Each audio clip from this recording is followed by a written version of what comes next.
Meus queridos, Pastor Ramon aqui, para continuarmos a nossa série de estudos na primeira carta de João. Série essa que eu espero esteja sendo uma bênção na sua vida nesse período.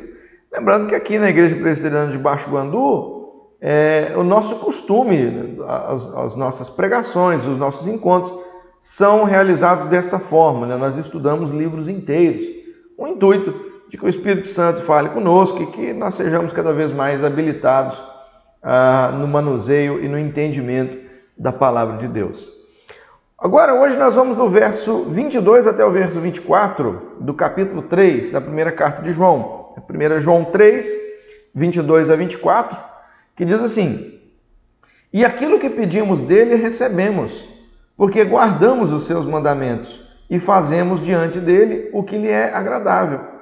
Ora, o seu mandamento é este, que creiamos em o nome de seu Filho, Jesus Cristo, e nos amemos uns aos outros, segundo o mandamento que nos ordenou. E aquele que guarda os seus mandamentos permanece em Deus e Deus nele. Nisto conhecemos que ele permanece em nós pelo Espírito que nos deu. Que o Senhor nos abençoe, nos guarde, que ele fale ao nosso coração com poder e com muita graça. Em nome do Senhor Jesus. Irmãos, João aqui está continuando o mesmo tema dos versos 19 até o verso 21. Você vai se lembrar que no verso 21 ele terminou nos falando de segurança diante de Deus, de nos achegarmos de forma seguras diante de Deus em oração. Os irmãos vão perceber aqui que esse verso está ligado com a questão da oração.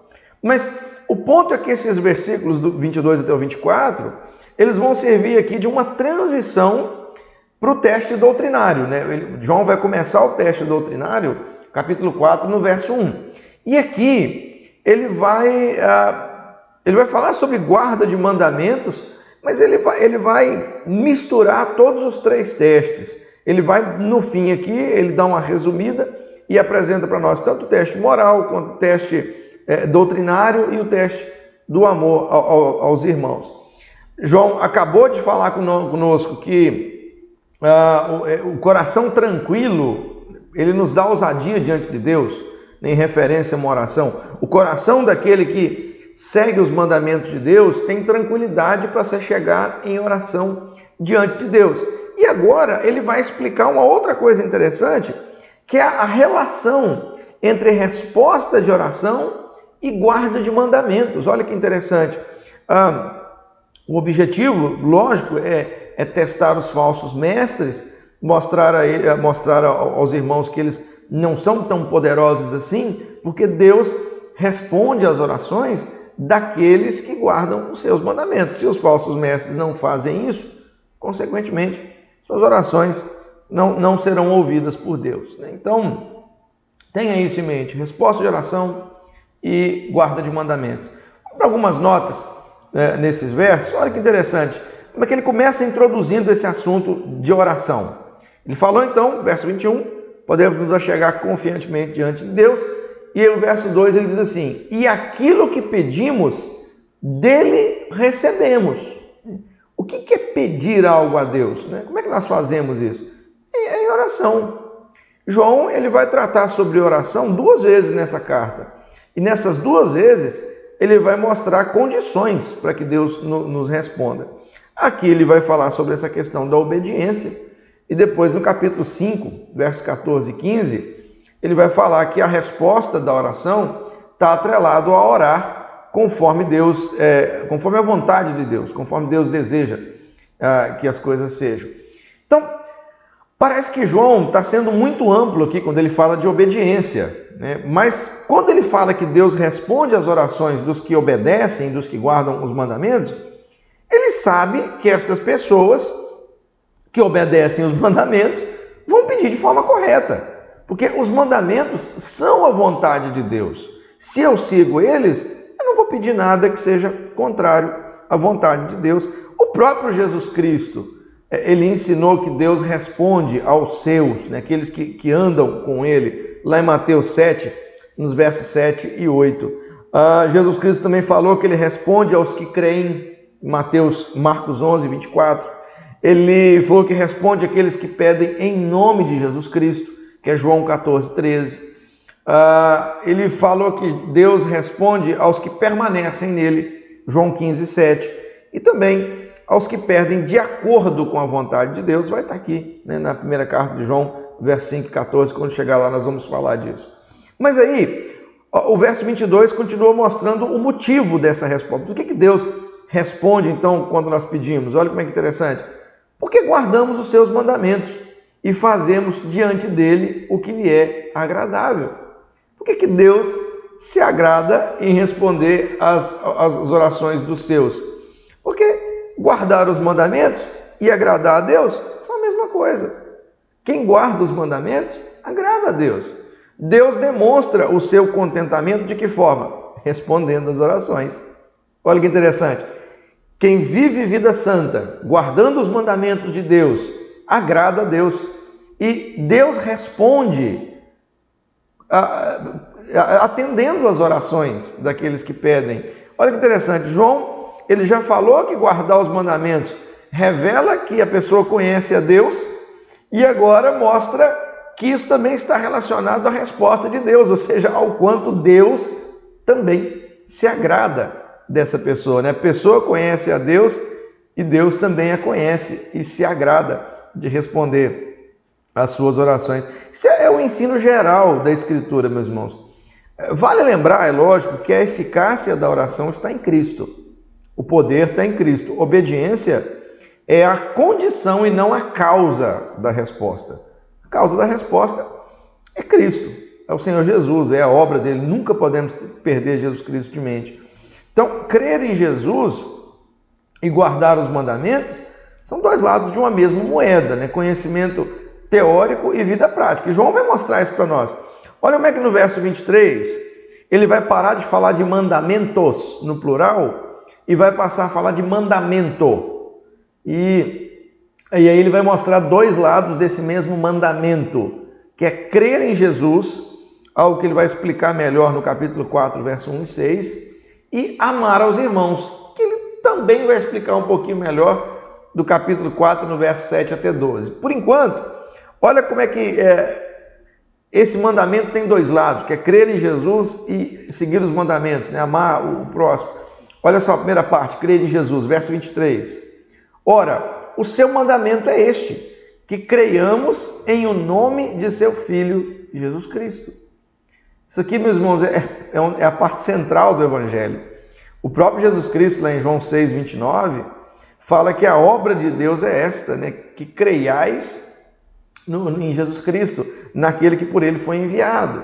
E note que crer no nome, isso aqui está carregado de um pensamento judaico, porque crer no nome é crer na pessoa, mas não é crer em qualquer Jesus Cristo, né? Infelizmente, Jesus Cristo tem sido pregado de formas diferentes no mundo hoje, mas é crer no Jesus, Filho de Deus. É acreditar que Jesus é divino, é o próprio Deus, aquilo que era negado pelos falsos mestres.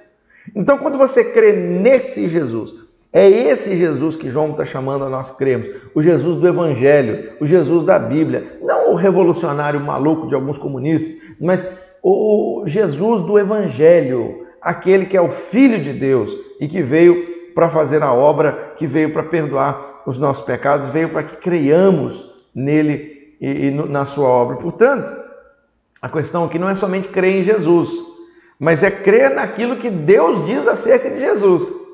Deus envia seu Filho e os que nele creem se tornam filhos de Deus.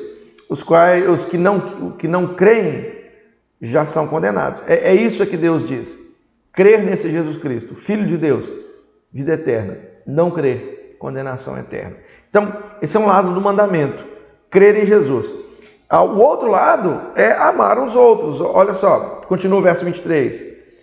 E nos amemos uns aos outros. Né? Crer em Jesus e nos amemos uns aos outros, segundo o mandamento que nos ordenou. Quanto que Jesus ordenou esse mandamento? Dá uma lida depois em João 13, verso 34, aquele momento quando ele fala assim: novo mandamento vos dou, que vos ameis uns aos outros. Então, olha que lindo, mas fé em Jesus Cristo e amor pelos irmãos andam juntos. E esse é o grande mandamento. Mensagem passada, nós vimos o quanto é importante esse amor prático. E agora isso é reforçado ainda.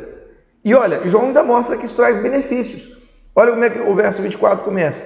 E aquele que guarda os seus mandamentos permanece em Deus e Deus nele. Então, há dois benefícios de guardar os mandamentos, e aqui principalmente relacionado com o amor ao próximo, com o mandamento de Jesus, crer em Cristo e amar ao próximo. Quais são os grandes benefícios aqui ditos? Estar em Deus e Deus estar nele. Olha que maravilha! Guardar mandamentos, já tem dito isso várias vezes, é evidência de salvação. É evidência de que você está em Deus, e não só que você está em Deus, mas que Deus também está em você. Olha como é que o cristianismo, meus irmãos, repito, não é só uma questão aqui da cabeça, mas é uma questão do coração que comanda a sua vida. Você vive o cristianismo. E aí, fazendo isso, você é inundado, você tem a certeza da sua salvação. Por quê? De onde brota essa certeza? Olha como é que continua o verso 24. E nisto conhecemos que ele permanece em nós, pelo Espírito que nos deu. Os falsos mestres, que pregavam um pré-gnosticismo, falavam muito desse conhecimento. E aí João está dizendo, olha, esse Espírito, que é aquele Espírito que nos unge para quê? Para que compreendamos a mensagem do Evangelho. E qual a finalidade disso? Viver segundo os mandamentos. Ou seja, não existe um crente verdadeiro que não siga os mandamentos. Se você, querido, está tropeçando nos mandamentos, use essa série de mensagens aqui para levantar a sua vida, para que você realmente se arrependa, volte. É daqui que provém a certeza da salvação. É a sua vida entregue de forma prática. Não é nada subjetivo, não é um mero sentimento, não é... Alguns confundem fé com... Existe aquela fé etérea, subjetiva, Muita gente fala, eu sou uma pessoa de muita fé, mas não conhece nada de Jesus, não se interessa em conhecer Jesus, tem fé na fé. Não é isso. João está dizendo, olha, fé é algo extremamente prático, se demonstra no amor aos irmãos, na crença do verdadeiro Jesus Cristo. É assim que nós sabemos que Deus vive em nós e que nós estamos nele, guardando os mandamentos, vivendo uma vida justa, santa, que crê no Cristo verdadeiro e que guarda o amor aos irmãos. Olha como é que ele está resumindo os 3 testes. Você está percebendo? Ele está resumindo o teste moral, que é a guarda dos mandamentos. Ele está falando do amor aos irmãos. E ele está falando da doutrina, ele está falando de Jesus Cristo. Ou seja, como que você identifica um cristão verdadeiro? Ele crê em Jesus como Filho de Deus, ele ama seus irmãos de forma prática e ele guarda os mandamentos. Isso é ser cristão. Amar o Filho de Deus, Jesus Cristo, crer nele, amar o próximo e guardar os mandamentos. Simples assim, extremamente grandioso assim. E aí eu termino com algumas aplicações finais do texto. Primeiro, meus irmãos, talvez seja bom você pensar, se Deus não está respondendo às suas orações, será que não é hora de reavaliar a vida? Porque, olha... A Bíblia não é mentirosa, meus irmãos. E olha que relação que ela faz aqui com guarda de mandamentos e resposta de oração. Com certeza tem alguma coisa ligada aqui. Então, acho que você faz bem em se perguntar, olha, será que eu ando nos mandamentos de Deus? Será que eu sigo esse mandamento de Cristo? Crer no Filho de Deus, amar ao próximo. Será que eu sigo isso? Será que eu vivo de uma forma agradável a Deus? Porque quando agrada a Deus, Deus se agrada de responder. Será que eu sei mesmo? Mas a grande pergunta está aqui. Eu sei como que eu agrado a Deus? Porque eu agrado a Deus seguindo os mandamentos. E eu vou repetir, o resumo dos mandamentos, os 10 mandamentos lá de Êxodo 20. Você tem eles na cabeça? Você já decorou os 10 mandamentos? Porque ali você começa a aprender como agradar a Deus. Agradar a Deus, meus irmãos, tem muita gente que também vê agradar a Deus como algo muito subjetivo, e não é algo relativamente simples. Seguir os mandamentos dele. Quando você faz isso, você o agrada e ele se agrada de responder às orações. E aí minha última aplicação é mostrar de novo como é que fé e obras são 2 lados de uma mesma moeda. Nós precisamos de ambas. Nós precisamos, a nossa fé, ela é demonstrada pelas nossas obras. É a grande questão de Tiago, né? A carta de Tiago. A fé demonstrada nas obras. Nós somos salvos pela graça mediante a fé. Mas esta fé é uma fé verdadeira, uma fé que se demonstra em prática. Irmãos, que coisa maravilhosa, né? Bendito seja o nosso Deus que nos deu o Espírito, um Espírito para nos instruir, para nos guiar a toda a verdade, para confessarmos que Jesus Cristo é o Filho de Deus. Então, ouçamos e obedeçamos. O Espírito hoje está te ensinando, pela palavra dele, que você precisa ter fé e você precisa guardar os mandamentos. Você precisa crer em Deus, você precisa amar o seu irmão. Cristianismo é algo prático. Que o Senhor abençoe a sua vida e que essa série seja um incentivo para que você viva para Cristo, conforme Cristo deseja que você viva. Ele deseja que você viva guardando os mandamentos. Que Deus te abençoe e até a próxima, em nome do Senhor Jesus.